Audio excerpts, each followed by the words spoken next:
Good morning అందరికీ. ఈరోజు breakfast మేము దోశ చేసుకుంటున్నాం. దాంట్లోకి ఆలు కుర్మా.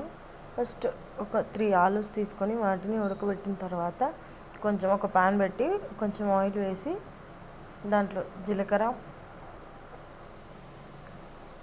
ఆవాలు, శనగపప్పు,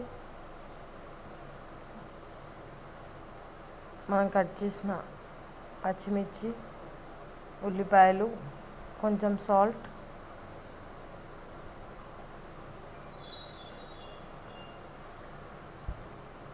అవి మగ్గిన తర్వాత కొంచెం పసుపు, కరివేపాకు, మనం ఉడికించుకున్న ఆలు కలిపేస్తే మన ఆలు కుర్మా రెడీ అయిపోతుంది.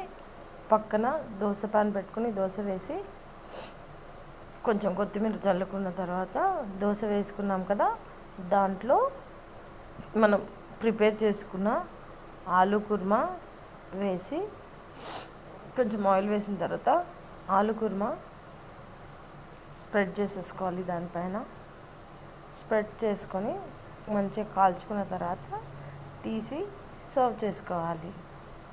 ఎంతో టేస్టీ మసాలా దోశ రెడీ అయిపోతుంది.